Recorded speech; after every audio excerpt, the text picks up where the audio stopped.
When I first got into design, I was obsessed with having a style. The idea that your work could be so closely tied to you as a human blew me away. When I got to college, I really expanded on this obsession by getting into a bunch of designers who had a very specific artistic style. Like Aaron Draplin with his bold-lined minimalist logos, or Saul Bass, who created some of the coolest movie posters of all time, as well as John Contino, who helped me realize everything doesn't have to be pixel perfect, and sometimes the most beautiful part about a design is the human element. This fascination with having a style started to take its toll on me because I felt like for the longest time I did not have one. I realized that this pursuit of a style was getting in the way of me experimenting and continuing to grow as an artist and as a designer. So in this video, I wanted to chat with you all about the truth behind finding your artistic style. The first thing I wanted to talk about is how finding the style isn't just something that you can define early on or choose and say, this is the way I'm going to work. I realized that the true way that you're actually going to develop a style and something that you're recognized for is just by experimenting and iterating. It took me a long time to realize that a lot of people who have these defined styles, they didn't just get there overnight. They didn't decide like, this is the way I want to work. This is how I want my stuff to look. They got to that point by experimenting with tons of different styles and different ways to approach their work. And after a while, when you work on the same type of things and start to develop out like a visual language that you use and you feel that you're strongest at, then the style kind of starts to develop, because I think a thread gets created through a lot of your work, and whether you see it or not right away is besides the point. But once that style does start to develop, I think it's helpful because now you get approached for your work, and not only to be like a good artist or a good designer, but you start to get approached for the work that you want to be doing. For a while, I would feel like I was more of a generalist and doing all kinds of things, but it feels good to put out, personal work and do things that you want to be doing, and then get the external validation when that kind of work starts coming in. I feel like some of the stuff that has been defined in my style has been through like some analog techniques or printing stuff, mixing typography and poster design and collage. And for a while, that stuff was only reserved for me to do in like my art or my personal work, rather than client design work or, official projects. As I continue to put myself out there and continue to grow that style, that's the stuff that clients would come for. You put out the type of work into the world that you want to be doing. And the reason I try to preach this idea of like continuing to experiment and iterate and not get stuck on having to have this one style right away is when I was in college and up until like 2 or 3 years ago, all I wanted to do was logo design. I was obsessed with people like Aaron Draplin, Saul Bass, or this talented designer Bao Nguyen, who create these beautiful minimalistic geometric logos. And I still like doing a lot of that, and that is the approach I take to a lot of my brand identity and logo design projects.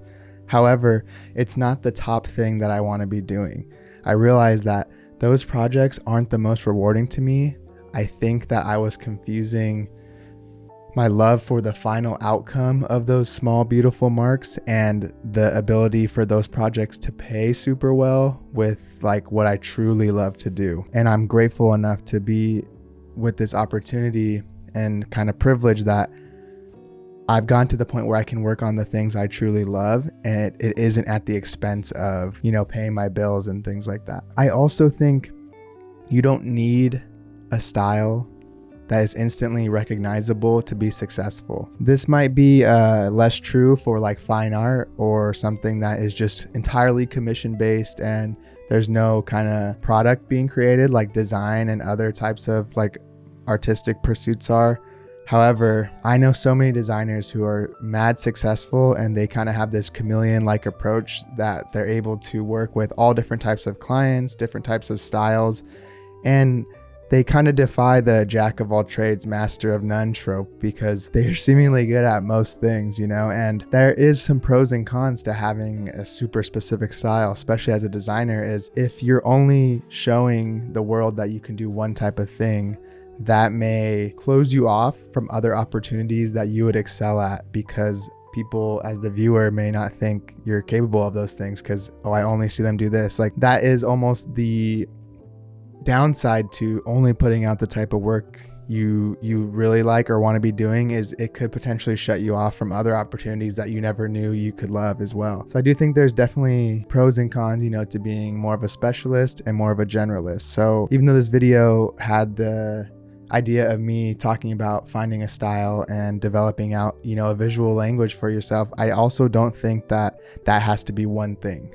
It can be spread out across many different styles and different approaches to the work, because all types of jobs and clients and art and design you do has a different solution to the problem. And sometimes they're not always going to be in this same like cookie cutter way that you do a lot of your other work or your personal work. Overall, one of the most amazing things that helped me feel validated as in terms of a style is I was talking with Fwa Graphics on my podcast one time, and I was saying that they have a super unique style with not only the visuals that they use with like that Xerox punk grainy type of textures and graphics, but the elements they use too, talking a lot about love and poetry and like kind of just sexual elements and things like that throughout the work, and also like medieval weapons. There's like this weird kind of thread that connects a lot of their stuff, and I was admiring the fact that they had that visual style and kind of talking to them about how I feel like I don't have that. And they were saying, no, you do. Like, I see a lot of your work and I know that it's your work. Even if you don't feel like you're consistent, there's like a string of Jesse that runs through everything you make. And I think that's really beautiful. The type and the colors and the texture and the layout, they explained to me that a lot of that has a similar thread. And even though I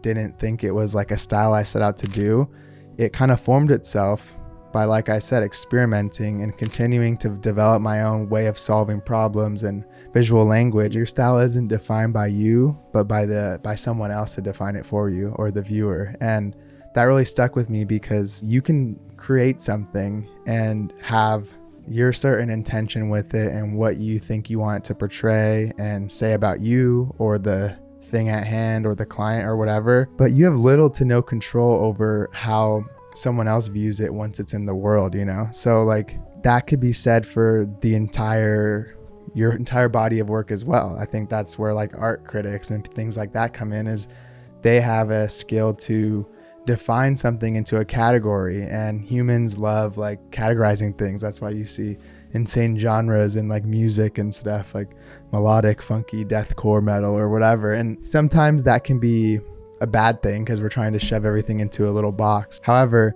there is some good to come with that, because the viewer can define your style, and I think that takes a little bit off the pressure off of you to feel like you need to know exactly what defines you. Because at the end of the day, it doesn't really matter the narrative you put out there. People are going to think what they think, whether about your art, you as a human, your design work, your style visually, your style emotionally, all that stuff. And it's kind of like equally comforting and scary. Don't worry, you don't have to explain everything in your style to everyone. However, the downside is you don't get to either, in a way. They're going to develop their own outlook on it. Even if you have developed out, a certain way you like to do things or a style that you become known for, I think it's important to go back to some of the original ways you got there in the first place, and don't be afraid to continue to experiment and iterate on the things you're doing, and even try things that are way out of your comfort zone, because even if that doesn't have its own like rewards like directly, I think it'll help you solidify the things that you do like to do. So it's good not to get stuck in your ways, in many ways, not only from an art and design style, but just the way you think about the world, really. And a lot of the ways that I feel like I've gotten better and solidified some of the ways I like to do design is by trying things that I was a little bit afraid of. Like, even for example,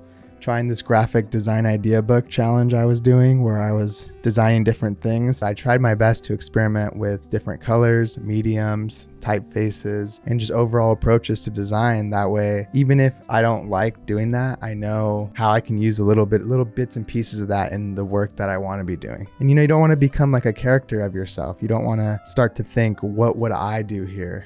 You want to always be open to the idea that you can approach this in any way possible. You don't have to be stuck in just one way you've always done things. It's like when people complain about musicians, they say, oh, all their stuff sounds the same. And then when they switch it up, they say, oh, they changed, or this sounds way different. I think that's a way a lot of people view all kinds of art. So there's no winning there. So it's almost like optimistically nihilistic. You can really do whatever you want. At the end of the day, whether you have a unique style or not is for the public to decide and not you. So once the work is out there, just embrace the fact that it's completed and you participated in, you know, getting your experience out there into the world, and try your best to just focus on experimenting and getting better and iterating and really putting the energy and time into the work rather than worried about, you know, being known for the next trendy style or whatever. Thank you for watching this more design and chatty type video. And if you enjoyed it, consider checking this one out I made about imposter syndrome. That's it for now, and I'll see you next time. Peace.